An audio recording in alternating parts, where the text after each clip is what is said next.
I now give the floor to His Excellency Taye Aጽቀስላሴ Amde, Minister for Foreign Affairs of Ethiopia.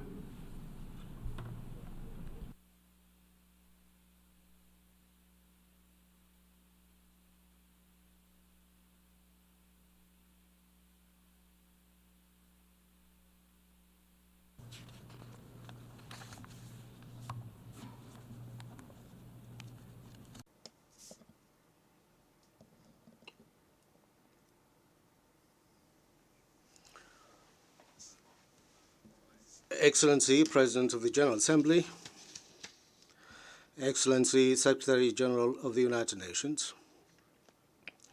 ladies and gentlemen, Your Excellency Philemon Young, let me express my congratulations to you and your country, Cameroon, on your election to preside over the 79th session of the United Nations General Assembly, and I wish you a successful term. I also wish to express my profound appreciation to His Excellency Denis Francis, President of the 78th session of the General Assembly, for his able leadership. It is an honor and privilege for me to address this august assembly representing my country, Ethiopia. Mr. President, the country that was one of the 51 founding members of the United Nations, Ethiopia is a strong proponent of effective multilateralism centered on the United Nations.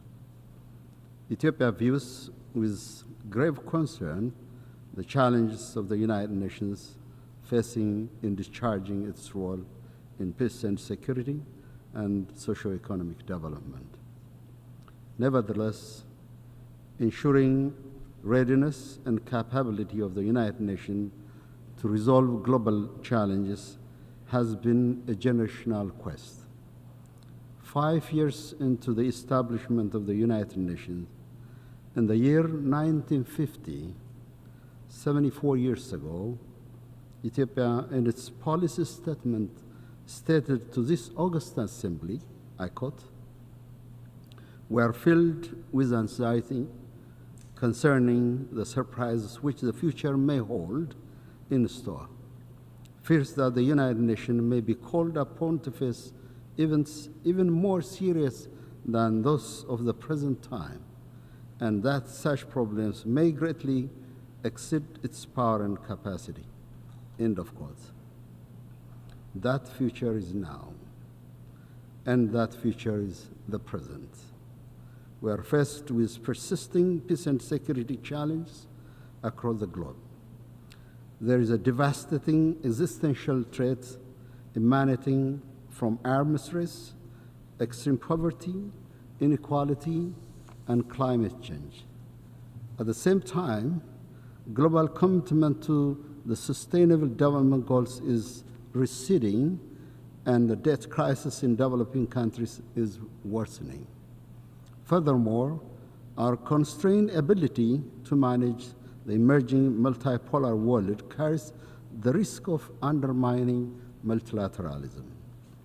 As envisaged, the United Nations is called upon to face challenges that are proving to exceed its powers and capabilities. It is our view that collective security will be realized if states are able to exercise their authority and carry out their responsibilities to safeguard their national security.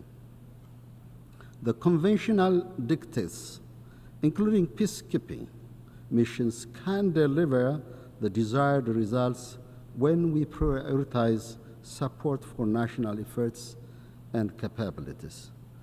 We must therefore at all times preserve the sovereignty and political independence of states at the foundation of effective collective security. We also call for greater economic and security cooperation among member states, which is pivotal to empowering national institutions. The shortcomings of the United Nations reflect the reluctance on the part of the international community to promote the effective realization of the principles and purposes of the Charter. The United Nations should be at the center of efforts to resolve global peace and security challenges. Without a substantial role for the United Nations guided by the principles of the Charter, we risk making the General Assembly a non-consequential platform with no guarantee for a meaningful contribution to global peace and security. On its part, the United Nations should play its role by demonstrating impartiality, independence, competence, and credibility among all its members. Furthermore, we underscore the urgency to reform the United Nations Security Council and its working methods. The reform of the Security Council is not only about rectifying the injustice done to Africa, but also about the credibility of the Council itself. The impacts of Africa's exclusion on the Security Council's inability to discharge its cardinal responsibilities manifest in its disproportionate focus on internal affairs of African affairs. In addition, the Council's lukewarm attitude toward regional solutions and the implementation of measures detached from reality on the ground are results of Africa's non-representation. We therefore call on member states to commit to prioritizing Africa's representation in both categories of membership of the UN Security Council with all rights and prerogatives as articulated under Africa's common position. There is no shortcut or half solution to this long-standing quest for equality. Mr. President, the African Union has designed Agenda 2633 as the blueprint for the continent's development. The agenda is being implemented in synchronization with the UN Agenda 2030. The fact that the SDGs are off track mostly due to lack of financing is a source of concern for Africa. The compounding debt crisis also requires urgent and sustainable solution. Therefore, those member states with impact on global financial institutions should make the necessary financial resources available. On its part, Ethiopia has been consistent in its effort to achieve these development goals. In parallel with resolving a complex security challenges through an African Union-facilitated peace process, Ethiopia has redoubled its effort to forge peace and development. We are making progress in poverty eradication and realizing people-centered development. We introduced transformational shifts to our monetary and economic policies and to advance our digital infrastructure. We are confident our development path will bring about a great benefits to our people. We call on all actors in development finance to work with us with a sense of solidarity and cooperation to navigate the challenges of reform and attain sustainable economic growth and development. Mr. President, I have the distinct pleasure to announce to this Assembly the milestone the Nile River Basin has achieved this year.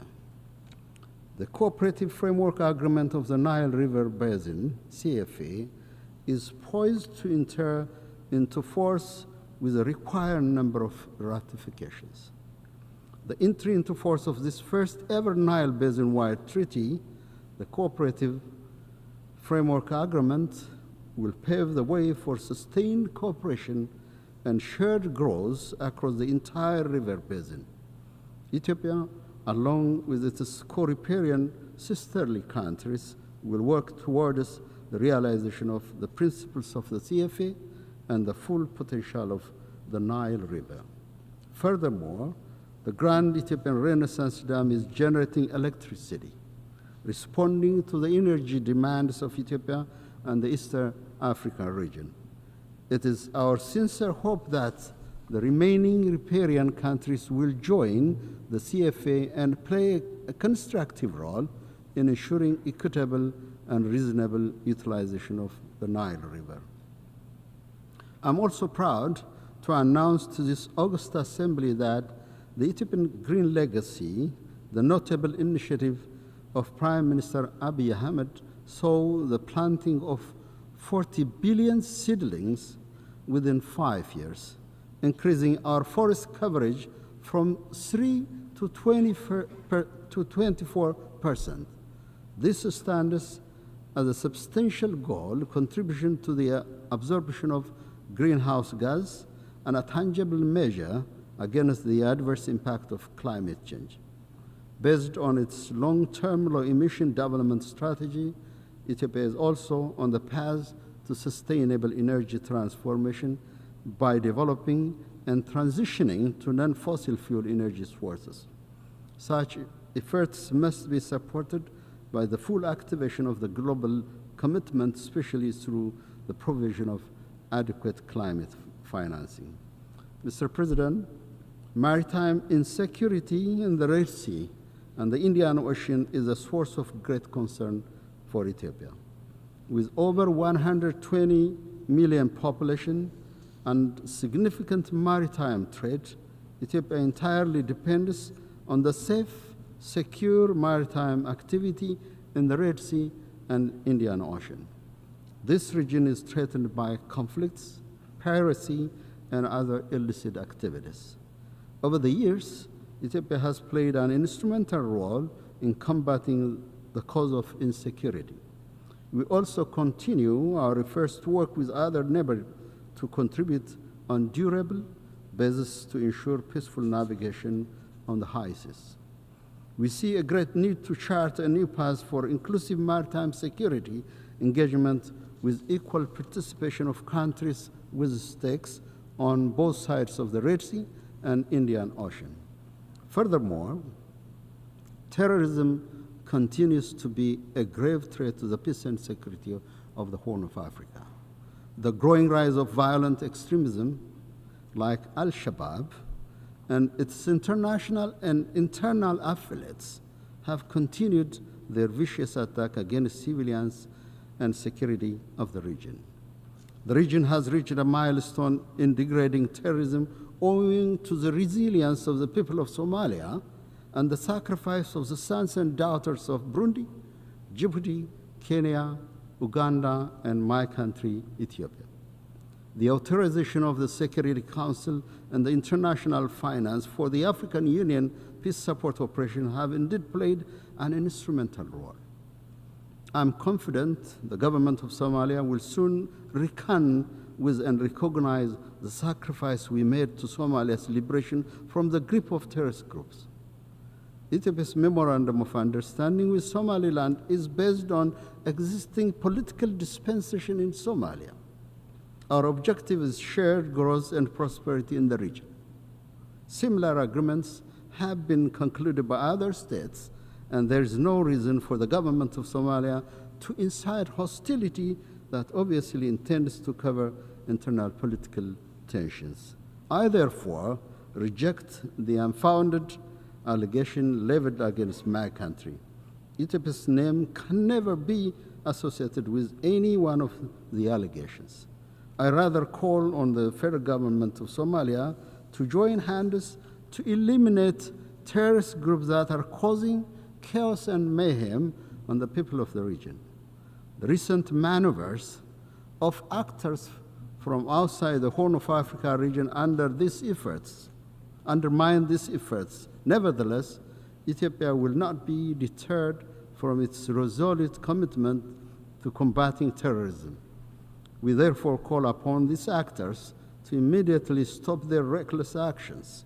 We also call on the international community to recognize the imminent risk originating from these irresponsible acts and to take concrete measures to prevent the loss of hard-won gains in combating terrorism in the Horn of Africa. Mr. President, in conclusion, I would like to reiterate Ethiopia's commitment to the maintenance of global peace and security and upholding multilateralism. I thank you, Mr. President.